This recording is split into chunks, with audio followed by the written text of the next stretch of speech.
What's going on, people in YouTube land? Kimchi Chris here, and welcome to today's brand new video, the first video 2021. Welcome to a brand new year, everyone. A year with so many possibilities, so many things that might happen and might not happen. But regardless, we are here in 2021, and I am so thankful that we made it. I'm thankful that you made it. I'm thankful that I made it. I'm thankful that everybody made it here. And so what are we going to do for the first video of 2021? We're going to go back to 2020, the year everybody wants to forget. But we're only going back a little bit. We are here today to talk about the KISS 2020 Goodbye live stream event. But before we talk about the actual event and show itself, maybe you were living under a rock as far as the KISS community goes and you don't know what this is. So let's go back in time even a little bit further to November 2020 when they announced this event, and the KISS website went down. It had a countdown. Something big was coming. Something great was coming. This is the kind of thing they usually do when a tour is being announced, and obviously there's no tour that's going to be announced with the pandemic numbers being higher than ever, so it got people wondering what it was. There were kind of a couple possibilities. New music would have been amazing. That's what I was hopeful for, but I was still pretty sure that wasn't going to be the case. Another thing that a lot of people thought it might be was a re-release of some sort, even though they've been putting out these vinyl re-releases through the last couple of years and haven't really, you know, made big announcements about it, but that seemed like a possibility. Maybe Kissology was coming to Blu-ray, something like that. But what seemed most likely was a live stream event, because KISS haven't really done this, even though a lot of other bands have at this point. And I honestly thought maybe it was going to be like a series of live stream events or something like that, because this is KISS. They do things bigger, they do them better, and it just seemed like something they might do. Maybe it would be a weekly one for a month or two, or, you know, 5 or 6 individual ones throughout 2021. I don't know, but they made a big deal about this announcement that was coming November 2020, and of course everybody was excited, myself included. And then we got the announcement, and well, it was KISS 2020 Goodbye. So it turns out it was not new music, of course. It was not a re-release of anything on vinyl or Blu-ray, and it was not a series of live stream events. It was going to be the biggest live stream event of your lifetime. This live stream was going to be so big that all the other live streams were just going to cower in a corner while it was going on. Twitch was just going to go away. Twitch wasn't even going to exist. YouTube was going to disable their live streaming function. So was Facebook. It was just going to be huge. All the live streams from this point on would have to cower at the feet of KISS 2020 Goodbye. Or at least that's what Gene and Paul would have you believe. But of course things are different in reality from time to time. So at the time of announcement, we learned how much it was going to cost to see this thing. Initially the base price to get in was $50, and it was quickly lowered to $40, maybe because of backlash from the $50, or maybe it was just an honest mistake. But $40 would get you in to see the thing live. I don't know if it had some playback options or whatnot, but $40 was the base price. And then you had VIP versions that went from $250 all the way up to $1,000, where you get little trinkets, things like the show on vinyl, a Blu-ray release, a crew shirt, all kinds of stuff. They said the $1,000 version was limited to, I believe, 2,000 cells. I think that was quite the goal that they probably did not achieve for $1,000 for a live stream show, but whatever. It's KISS. You don't have to spend the money if you don't want to. Personally, I think it would be a gross misuse of your money to spend it on something like this as far as the $250 or $1,000 versions go, but the $40 one, you know, you have a couple buddies, split it up equally, not too bad, not too bad. So that was the big announcement that happened in November, and of course, leading up to the show, Gene and Paul were hyping this as far as going on social media and going on TV shows and just putting it all over the place. And you know, they did a pretty good job of getting this thing hyped. We got that for a couple weeks, and then a couple weeks before the show, they announced that you could stay at the hotel across from where the show is taking place. Oh, by the way, I don't think I mentioned this earlier, but it was taking place in Dubai. Not America, in Dubai. So you could get a hotel room where you could watch the show from a mile away. And the hotel rooms for a 5-day stay, you couldn't get 1 day or 2 days or anything like that. 5-day stay ranged from $13,000 up to $25,000. And of course there were again bonuses and things like that. You could do a socially distanced picture with the band. I don't know how that works, but I guess you could do it.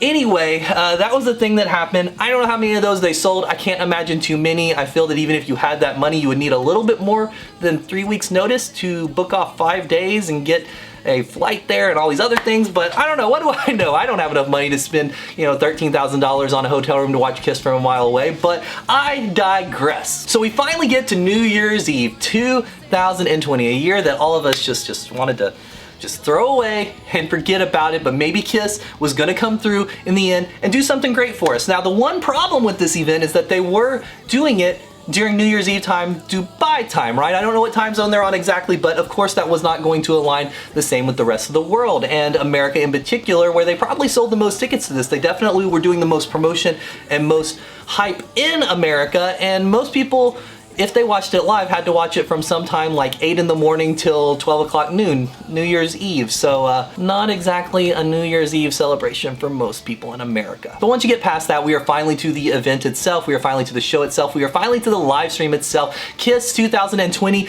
Goodbye, the event we have all been waiting for. And did it deliver on all the hype? Well, yes and no. If you're a hardcore Kiss fan, I think you had a pretty good idea of what was going to happen with this, and I think that was the target demographic for the most part.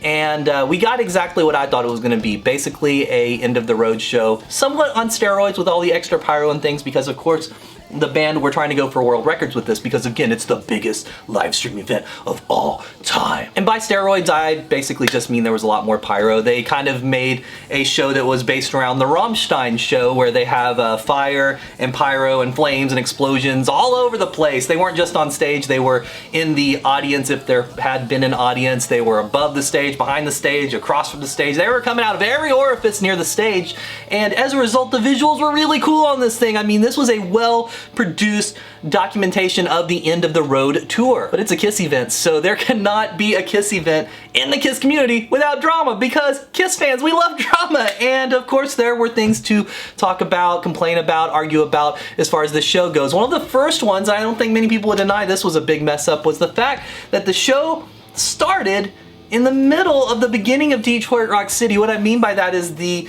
intro, where they're kind of coming down, you know, from the ceiling, from the heavens, and the seas are parting. You know, you've seen the end of the road tour. Well, that part was pretty much cut out, and they were just going straight into the first verse, essentially, and that was kind of lame. But you know, things happen in live stream events. A lot of times people forget that once it's happened, there's no going back when it's a live stream. They, of course, can fix this down the road, and I'm sure they will for the Blu-ray and hopefully, fingers crossed, 4K release of this event. But other than that, it started out great, and you know what's going to happen from there. The set list was identical to what they've been playing for the last, you know, year and a half, 2 years, whatever it is at this point.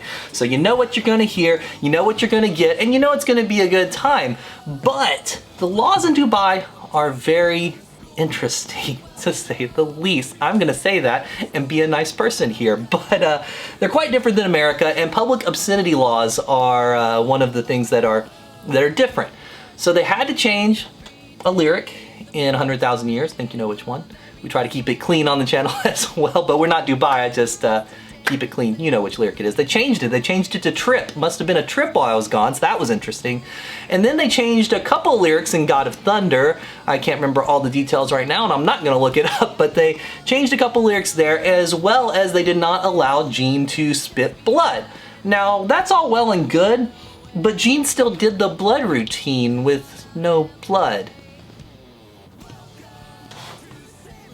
It was weird. Like, I get if they can't do the blood. It is what it is. It is what it is. But don't do the whole routine. Just have him come out and fly to the rafters and do the song, or, you know, perhaps do a different song. I don't know. There's a lot of options here. That was the only thing I had somewhat of a complaint about, because it was just kind of silly seeing Gene do his grunts and moans with his bass effects with no crowd and some piped in crowd noise with him going, "Oh yeah!" You know, it was kind of weird. That being said, I loved how many times we heard him say, "Oh yeah!" from the side of the stage when Paul was doing his various, you know, talks to the crowd and whatnot. I'm sure those are during the normal show just as frequently, but we don't ever hear them because there's all the noise and craziness. But that I loved between the songs during the banter, but having the whole thing dedicated to it, I don't know, they probably should have just cut that out, in all honesty. And then it gets even weirder when you think about the fact that they did War Machine, which has more violent imagery, I think, than either of those songs, but I guess I'm not the one judging these laws here.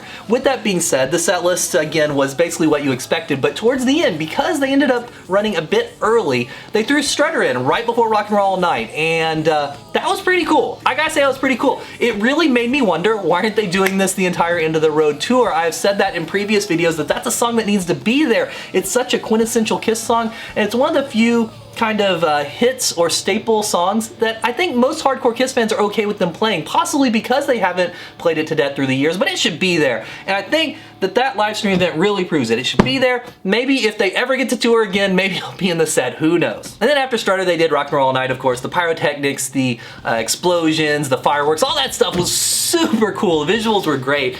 And yeah, it was a good time. It was a very good show, very well produced, very exciting. And I think overall, this was a good event, a good show, something that just was something needed. It was needed. We needed some Kiss and we needed some high production value with it. Now, I hope that this is not the only End of the Road show that they document this way, because it is kind of weird with some of the changes and things that are a little bit different and no crowd being there. But again, you know, with 2021 looking kind of grim still right now, who knows what we're going to get as far as shows or documentation of such. So I'm glad we got something to represent this tour that so many of us have seen, in some cases so many times, and if it all ended from there, at least we have this. So at the end of the day, I think this was a cool show. I think it was really fun. I think people made too much of a big deal about it being, you know, the same old and things like that, because we kind of knew that going into it. But if you kind of went in there with your expectations exactly where they should be, that this was going to be a fun time for 40 bucks, I think you got what you paid for. Again, those VIP add-ons and the over-the-top pricing for the hotel rooms, whatever. But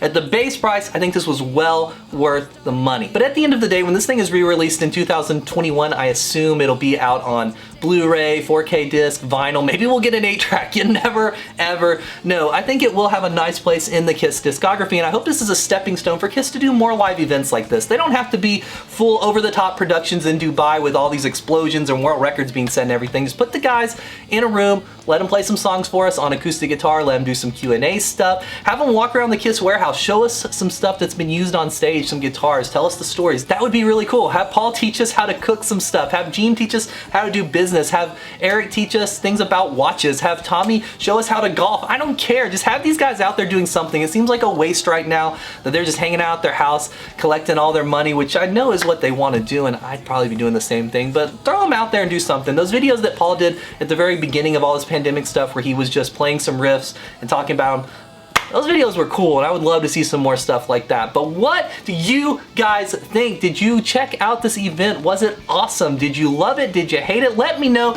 in the comments down below. And if you are new to this channel, of course, hit subscribe and turn the notifications on, give that thumbs up, and all those other things. Once again, my name is Kimchi Chris, and I will see you guys on the next video.